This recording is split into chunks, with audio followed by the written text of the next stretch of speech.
is www.8minutes.in.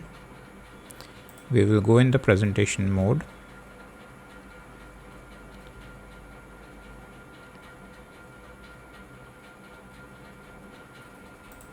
Yeah.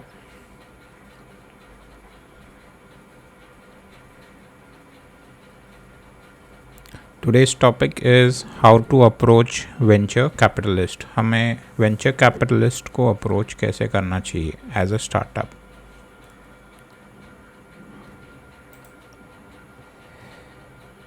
So this is the guide to raise your first round. It's a summary guide actually. For more information you can contact me personally on www.8minutes.in. Clients generally हमें पूछते हैं कि first round of venture capital कैसे rays किया जाए. Rays करने की बात बाद में आती है, लेकिन पहले हमें देखना है कि वेंचर कैपिटलिस्ट जो होते हैं उनको अप्रोच कैसे किया जाता है.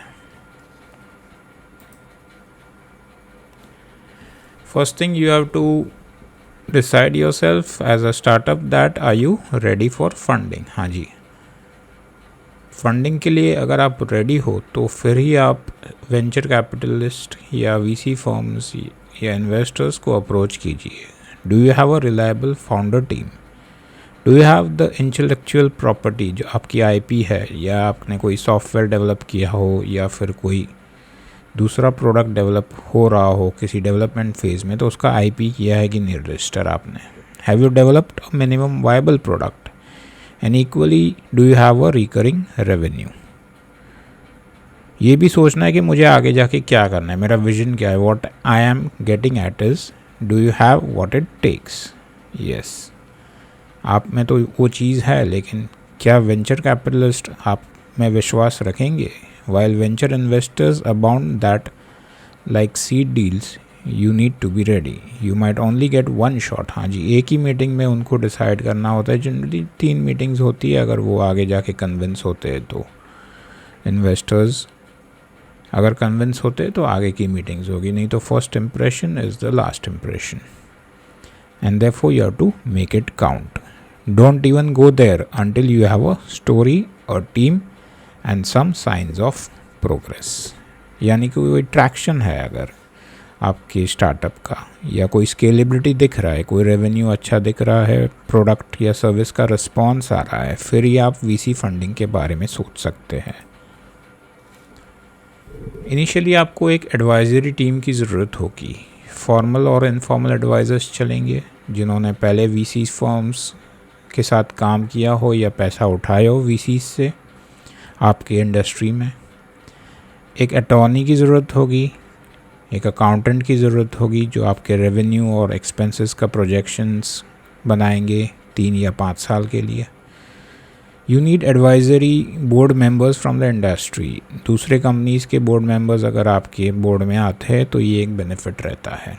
Board members with strong stomach, यानी जिनके पास या तो ज़्यादा कॉन्टैक्ट्स है या तो जो आपका वीसी फंडिंग प्रोसेस स्मूथ कर सके, उनके कॉन्टैक्ट्स के थ्रू उनकी ज़रूरत होती है. इन्वेस्टमेंट बैंकिंग के इन्वेस्टमेंट बैंकर की भी ज़रूरत होती है. Your advisor should be skilled in emerging companies and VC markets. Skill sets भी ज़रूरत है उनके, जैसे नेटवर्किंग हो, 15-20 साल का एक्सपीरियंस हो, वैसे एडवाइज़र्स होना ज़रूरी है आपके बोर्ड में. You can even ask other founders in your co-working space. Ask colleagues, acquaintances for recommendations and references.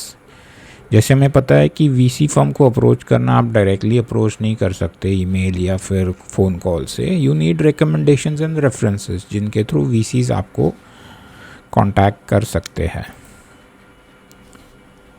बात आती है पिच की. तो पिच डेक एक स्टोरी बताती है आपके फर्म के बारे में, आपके स्टार्टअप के बारे में. The pitch deck will tell a story to the VC firm which can build a conviction around and will need to address the following key points. तो पॉइंट्स क्या है पिच के, इसको डिटेल में भी अगले सेशंस में हम डिस्कस करेंगे.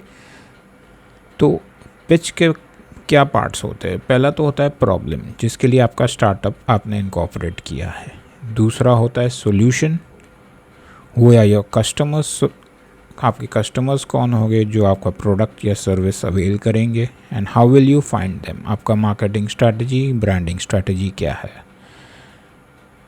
You also need to mention about the management team background, कितनी एक्सपीरियंस और स्किल है आपकी मैनेजमेंट टीम, ये भी आपको पिच में लिखना होगा। Investors expect to see a detailed competitive analysis, हाँ जी, कंपटीशन मार्केट को बढ़िया बनाता है। अगर कंपटीशन है ही नहीं तो इन्वेस्टर्स आपके स्टार्टअप में इंटरेस्टेड ही नहीं होंगे, वो तो समझेगी कि आपका आइडिया नल एंड वॉइड है। इसलिए कंपटीशन होना ज़रूरी है। तो कंपटीशन से एक कंपैरेटिव एनालिसिस भी मिलती है इन्वेस्टर्स को। फाइनेंशियल मॉडल जैसे प्रोजेक्शंस होते हैं, आपके रेवेन्यूज़ होते हैं, करंट रेवेन्यूज़, एक्सपेक्टेड रिटर्न्स क्या होंगे उनके लिए, इन्वेस्टर्स के लिए 3 साल के प्रोजेक्शंस क्या होंगे, आपके खर्चे, आपकी कॉस्ट शीट्स, ये भी बनाना ज़रूरी है। एंड मेक एन आस्क, आपको एक पर्टिकुलर अमाउंट डिसाइड करना है जितना आपको फंडिंग करंटली अवेलेबल चाहिए आपको इन्वेस्टर्स से। That is called an ask. An ask is always against a percentage of equity which you are ready to dilute. Develop a targeted list of potential. आपको एक list बनानी पड़ेगी potential investors की। इसका reason ये है क्योंकि हर एक इन्वेस्टर्स अलग अलग होते हैं। कोई वीसी फर्म्स किसी ग्रोथ स्टेज में इन्वेस्ट करते हैं, सीड फंडिंग कहते हैं जिसे, अगर कॉन्सेप्ट स्टेज या आइडिया स्टेज में इन्वेस्ट करते हैं, या फिर किसी जोग्राफिकल रीजन के हिसाब से इन्वेस्ट करते हैं। और बहुत सारे फैक्टर्स हैं, इन्वेस्टर्स अलग अलग किस्म के होते हैं। इससे आपको जानकारी मिलेगी that who has invested in your space, the name of the individual partner. आपको अगर वीसी फर्म पूरा आपके सेक्टर में नहीं है लेकिन एक पर्टिकुलर पार्टनर इंटरेस्टेड होता है आपके पर्टिकुलर इंडस्ट्री या वर्टिकल में, तो आपको उसकी जानकारी मिलेगी। द चेक साइज़, कितना फंडिंग देते हैं पर्टिकुलर वीसी फर्म या इन्वेस्टर, वो भी देखना ज़रूरी है। कोई वीसी फर्म्स छोटे फंडिंग्स देते हैं जैसे सीड कैपिटल, प्री सीड होता है, कोई आईपीओ लेवल के देते हैं। बड़े बड़े इन्वेस्टर्स जो आईपीओ बेस्ड या मर्जर एक्विजिशंस के लिए होते हैं इन्वेस्टर्स, वो वैसी फंडिंग देते हैं। अदर सिंडिकेट इन्वेस्टर्स यानी कलेक्शन या एक ग्रुप होता है इन्वेस्टर्स का जो एक पर्टिकुलर फंड में क्रिएट करते हैं और वो फंड स्टार्टअप में इन्वेस्ट होता है। की टर्म्स यानी कौन से टर्म्स है जिसके लिए इन्वेस्टर्स जाने जाते हैं। कोई टर्म्स होते हैं कि हमें कम से कम इतना इक्विटी तो चाहिए ही चाहिए। दूसरा होता है कि हम 3 साल के लिए आपके बोर्ड में एज अ इक्विटी होल्डर रहेंगे।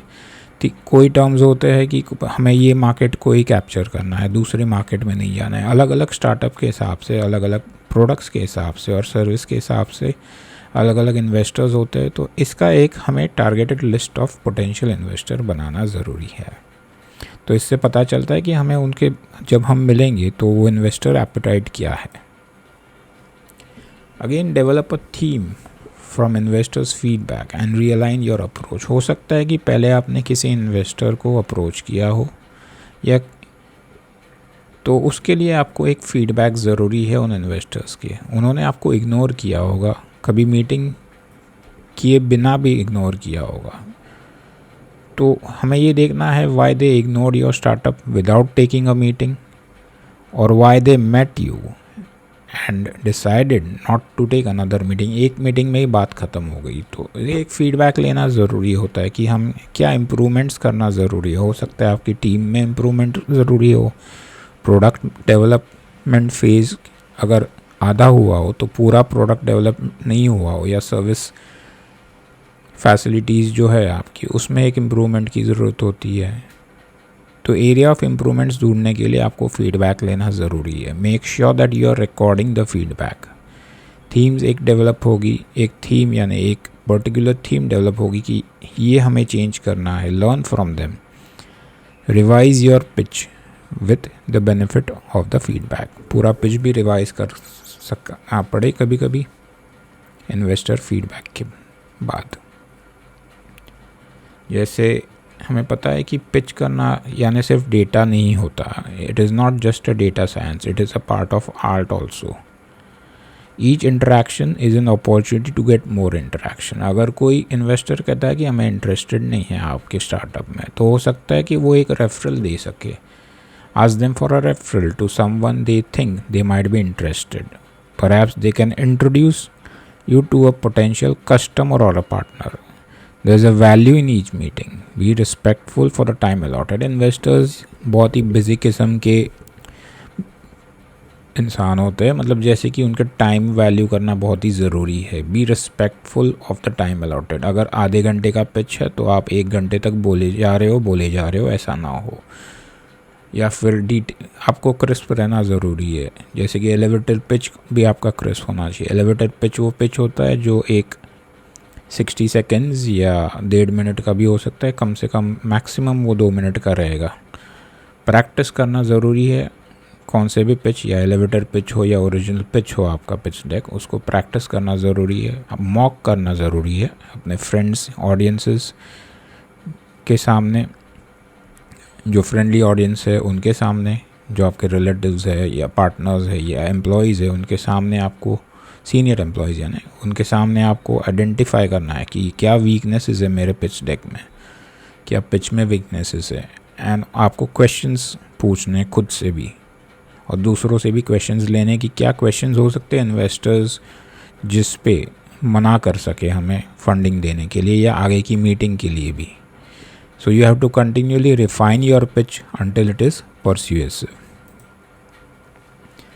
जैसे मैंने पहले कहा था, एक अटॉर्नी रखना ज़रूरी है, लेकिन उसके पहले मैं बताऊंगा कि most VCs require companies to be a private limited company. इसका एक कॉमन रीज़न और कॉमन सेंस ये है कि आप फंड्स लेते हो अगेंस्ट इक्विटी. अगर आपका LLP और पार्टनरशिप है जहाँ पे इक्विटी का सवाल ही नहीं पैदा होता, तो फिर VCs इंटरेस्टेड नहीं होंगे. जनरली बैंक्स, NBFCs या एंजल इन्वेस्टर्स इंटरेस्ट हो सकते हैं जो आपको डेट दे सकते हैं, ना कि इक्विटी के सामने फंड्स. अटॉर्नी का काम क्या रहेगा आपके कंपनी में? एक चार्टर बनाना, बायलॉ बनाना, एक इक्विटी इंसेंटिव प्लान रहेगा VCs के लिए, प्रोप्राइटरी इन्फॉर्मेशन रहेगी आपकी IPs के बारे में, कॉन्ट्रैक्ट्स रहेंगे आपके जो दूसरे स्टार्टअप्स या कंपनीज़ के हवाले से, तो उनको पूरा एक डॉक्यूमेंट करना काम रहता है अटॉर्नीज़ का. अलग अलग किस्म के एग्रीमेंट्स भी होते हैं, जैसे stock restriction agreement, investment assignment agreements, तो वो भी फ्रेम करेंगे अटॉर्नीज़. एक IP अटॉर्नी रहेगा जो आपकी कंपनी की IP की देखभाल करेगा, यानी an IP attorney will help distinguish what is proprietary, what can be protected as a patent. आपका पेटेंट क्या है, ट्रेडमार्क क्या है, कॉपीराइट क्या है, ट्रेड सीक्रेट क्या है. It is important to confirm your IP belongs to the company, ना किसी और कंपनी को ये बिलोंग करता है. जिसको फंडिंग उठानी है जिस कंपनी में, उस कंपनी को ही आपकी IP बिलोंग करनी ज़रूरी है. Including the IP developed by founders, former employees and consultants. Finally, to facilitate the fundraising process and give the impression of being highly organized. देखिए, VCs को वो स्टार्टअप्स में इंटरेस्ट होता है जो एक ऑर्गेनाइज्ड एंड डिसिप्लिन्ड स्टार्टअप हो. तो इसके लिए आपको एक फ़ोल्डर बनाना पड़ेगा. हाँ जी, एक फ़ोल्डर जिसको ड्यू डिलिजेंस बाइंडर भी कहते हैं. अच्छा, इस फोल्डर में क्या रहेगा? There will be necessary financial and corporate documents. There will be debt and equity financing documents. जैसे आपने पहले किसी से डेट लिया हो, बैंक लोन ली हो, कॉर्पोरेट लोन ली हो, तो उसके सारे डॉक्यूमेंट्स आपको इसी फोल्डर यानी बाइंडर में रखने होंगे.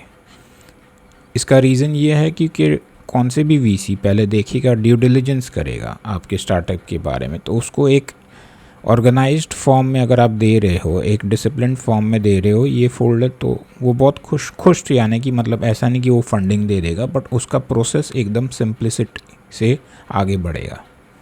इम्पॉर्टेंट कॉन्ट्रैक्ट्स जो होते हैं दूसरे कंपनीज़ के साथ, वेंडर्स के साथ, तो वो सारे कॉन्ट्रैक्ट्स इस ड्यू डिलिजेंस बाइंडर में आपको रखने हैं. कैप टेबल के बारे में पता होगा कि कैप टेबल यानी आप अगर इक्विटी डाइल्यूट करते हो तो आगे जाके अगर 3 डायरेक्टर्स है या 2 डायरेक्टर्स है तो कितने कैपिटल परसेंटेज उनके नाम से है, यानी they are what percentage of equity they are holding. ये सब कैप टेबल में दिखाई देगा, pre funding and post funding both. List of IPs जैसे मैंने पहले कहा, इक्विटी इंसेंटिव प्लान्स या स्टॉक ऑप्शंस यानी ESOPs होते हैं, सारे एम्प्लॉय एग्रीमेंट्स, मैनेजमेंट टीम के रिज्यूम्स, ये सारे आपको ड्यू डिलिजेंस बाइंडर में आपको ऑर्गेनाइज करके रखने हैं before even going to the VCs for funding. Thank you, ये था आज का सेशन। अगले सेशन में हम बात करेंगे the dos and don'ts of approaching a VCs. So please follow my channel and follow 8 minutes www.8minutes.in. Thank you so much.